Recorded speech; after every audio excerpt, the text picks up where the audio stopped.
Hop hop hop hop hop hop hop hop hop. Mais c'est quoi ces épisodes de dingue? Ça enchaîne masterclass sur masterclass. Mais c'est quoi cet animé de malade? Mais bon, j'oubliais les politesses. Yo Bakayalo Konoyalo, Tokyo Revenger, épisode 10. Oui, à ne pas confondre avec Tokyo Hotel ou Tokyo Drift. Toi-même tu connais les bails. Et les bâtards, ils m'ont déjà feinté dès le début de l'épisode. Je croyais Draken, il était mort. Mais non, il s'était bien fait planter, mais il a survécu. Et là, je me suis dit, ouais, c'est possible. Le mec, c'est un dur à cuire, même le chef des Moebius, il s'est fait planter, mais a survécu, enfin l'ancien chef, donc normal que Draken survive. Et donc, il y a Takemichi qui vient pour le porter pour essayer de l'emmener à l'hôpital, et je me suis dit, ouf, c'est pas foutu. En plus après, il y a sa copine qui vient l'aider, elle a appelé une ambulance, je me suis dit, ah, c'est bon, tout est bien qui finit bien. Mais non! Parce que juste après, il y a cet enfoiré de Kiyomasa qui revient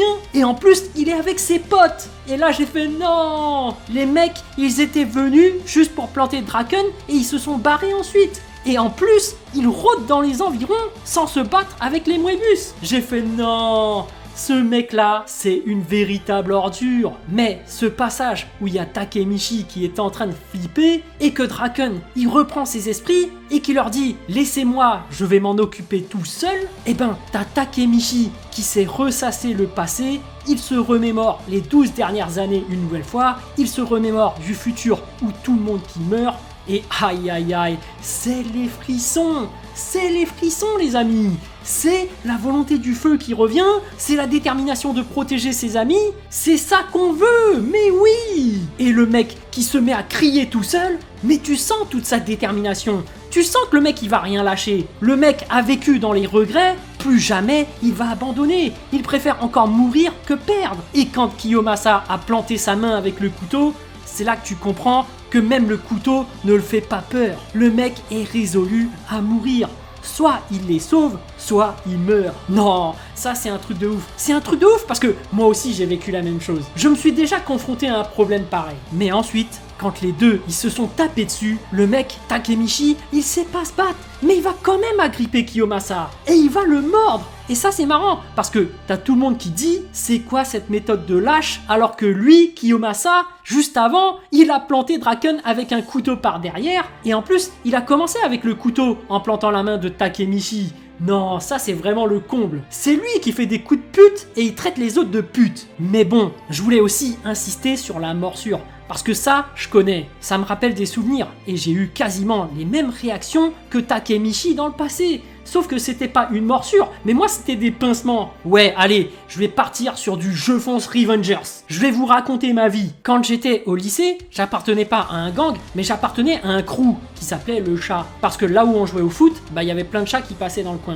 Un de ces quatre, quand on rentrait du foot, on était tombé sur des gitans. Ils étaient 3, ils étaient bourrés, mais ils avaient des bouteilles à la main. Et t'en as un, parmi eux, qui a pété un câble, il a cassé une de ses bouteilles et il a commencé à nous menacer avec, tu vois. Et à ce moment-là, on était 10, bah oui, on est nombreux pour le foot, mais rien que le fait qu'il y ait une bouteille cassée, bah tu te dis, bah on va peut-être mourir, tu vois. Et donc, il y a un pote qui s'appelle Yann, qui a dit c'est mort, on s'enfuit. Et le mec a commencé à fuir. Donc moi je me suis dit ouais, il a raison. Donc moi aussi j'ai commencé à cavaler. J'ai tapé le sprint de ma vie, je me suis barré à toute vitesse comme jamais. Mais quand tu tombes la première fois sur un danger, tu penses directement si jamais le mec il va me planter, je vais mourir, tout ça. T'angoisses de ouf. Sauf qu'en fait, il y avait l'un de mes potes, Isara, qui était resté dans le feu de l'action. Il était carrément resté pour se battre. Et le lendemain, au lycée, forcément, on a commencé à me traiter de lâche, tout ça. En fait, comme j'avais tapé le sprint de ma vie, t'as l'impression que c'était moi qui avais donné l'alerte. T'avais l'impression que c'était moi qui avais vraiment fui.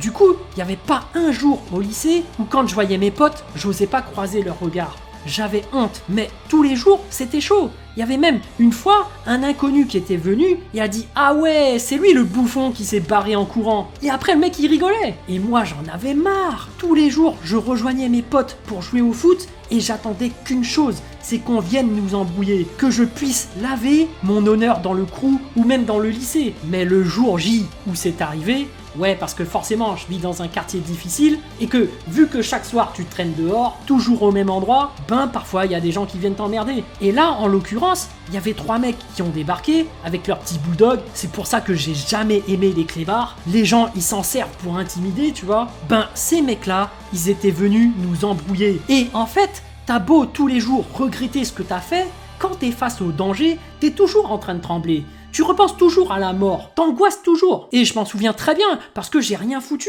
je suis resté figé, immobile. En fait, c'est mon pote Freddy qui était en train de se battre contre un autre. Et on avait beau être plus nombreux qu'eux, il y avait personne qui osait s'interposer. Sauf que moi, j'étais pas en train de regarder leur combat. Non, j'étais en train de me remémorer tous ces moments d'humiliation, tous ces moments où j'allais au lycée et que j'en prenais plein la gueule, ces moments où je voyais mes potes et que j'osais même plus lever la tête pour croiser leur regard, et c'est là que j'ai pété un câble. Comme Takemichi, j'ai crié tout seul comme un con. Ah! Et après, je me suis adressé à leur chef, j'ai dit: Hé, toi là-bas, je vais te défoncer ta gueule, sale enfoiré. Je vais te prendre en 1 contre 1, viens te battre si t'es un homme. Et il y avait Freddy et l'autre qui s'étaient arrêtés de se battre. Ils étaient tous en train de me regarder. Puis le mec, il a dit d'accord. Et c'est là que les bastons de rue, c'est vraiment du n'importe quoi. Parce que j'avais foncé sur le mec pour l'attraper, mais après, le mec m'a fait une clé de bras. Et tout ce que je pouvais faire, c'était de le pincer. Et c'est pour ça que je le comprends, Takemichi, pourquoi il mord. Parce que quand tu sais pas te battre et que t'as pas le choix,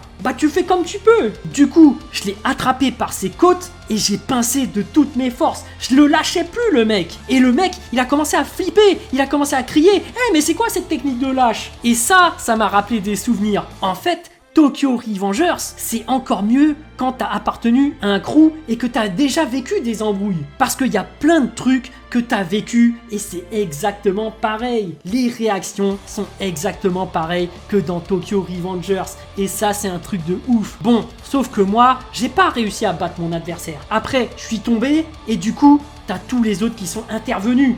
Et je sais pas pourquoi.